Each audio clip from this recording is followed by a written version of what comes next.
Hello friends, welcome back to this channel. दोस्तों, इस video में हम वेदांता लिमिटेड के लिए बात करेंगे। एक बहुत ही इम्पॉर्टेंट अपडेट है, इसको आप मिस नहीं कर सकते और ये अपडेट आपको पता होना चाहिए। लेकिन उससे पहले आपसे रिक्वेस्ट करना चाहूँगा कि अगर आप दोस्तों चैनल को पहली बार देख रहे हैं, मेक श्योर कि सब्सक्राइब करके बेल आइकन को हिट कर लीजिए ताकि आपको आने वाले समय में इन्फॉर्मेशंस की नोटिफिकेशन मिलती रहे। और दूसरी रिक्वेस्ट कि अगर आप डीमेट या ट्रेडिंग अकाउंट ओपन कराना चाहते हैं, वीडियो के डिस्क्रिप्शन बॉक्स में जाइए, एक लिंक दिया गया है। दोस्तों, लास्ट ट्रेडिंग सेशन में वेदांता लिमिटेड अगर आप देखें तो 352.20 पे ओपन होने के बाद 348.10 का लो बनाया और 355.90 का हाई 352.20 के ऊपर बंद हुआ, जिसके करस्पॉन्डिंग मार्केट कैप 1,30,919 करोड़ रुपए, 93,41,304 टोटल वॉल्यूम जनरेट हुआ। वेदांता लिमिटेड का 52 वीक हाई है 385.90 का और लो है 192.70 का। वेदांता लिमिटेड को लेकर के एक बहुत इंपॉर्टेंट अपडेट है दोस्तों। आप देख सकते हैं यहाँ पे मूडीज़ की तरफ से वेदांता के आउटलुक को नेगेटिव यहाँ पे दर्शाया गया है। और इसके पीछे कारण क्या है, कारण आपको ज़रूर पता होना चाहिए और इसीलिए मैं आपको अलर्ट रखना चाहूँगा। देखिए, आपका फ़ैसला आपका है, जो भी आप कदम उठाना चाहें उठा सकते हैं, लेकिन इन बातों को ध्यान में रखते हुए इग्नोर ना करिए, क्योंकि ये कहीं ना कहीं महंगा पड़ सकता है आपके लिए। कि इसलिए बता रहा हूँ दोस्तों, क्योंकि ये खबर इतनी इम्पोर्टेंट है, आपको खुद ही समझ में आ जाएगा। दोस्तों, rating agency Moody's investor services, जैसा कि आपको पता है, एक दिग्गज रेटिंग एजेंसी है, वेदांता लिमिटेड के आउटलुक को डाउनग्रेड करके नेगेटिव आउटलुक दिखा दिया है, जबकि B2 CFR को अफर्म कर दिया है और सीनियर अनसिक्योर्ड रेटिंग को B3 से यहाँ पे अफर्मेशन दिया है।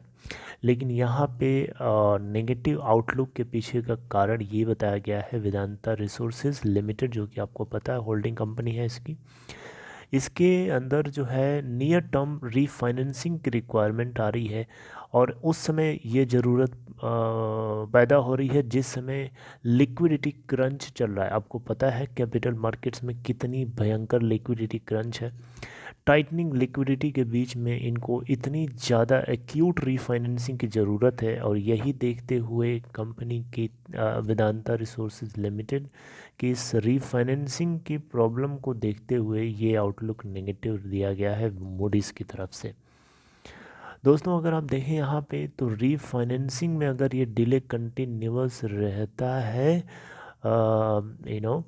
तो इसको लेकर के एक बहुत ही बड़ा एक कंसर्निंग पॉइंट है, जिसको कंसिडर किया है मूडीज़ ने इस पॉइंट तक पहुंचने से पहले।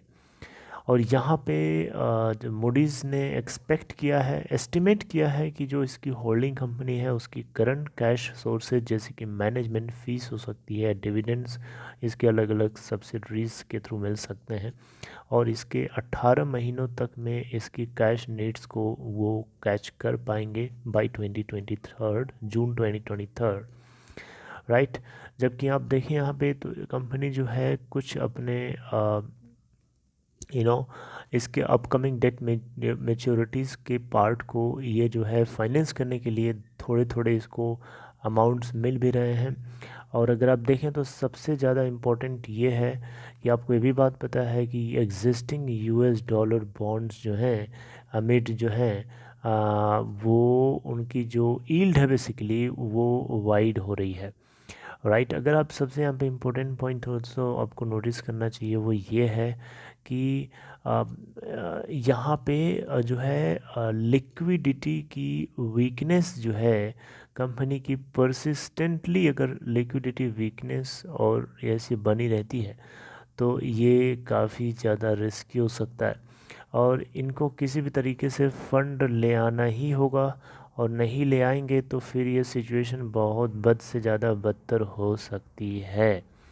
दोस्तों, आप देखें यहाँ पे तो मूडीज़ ने इन बातों को ध्यान में रखते हुए इस फैसले को डिस्क्लोज़ किया है।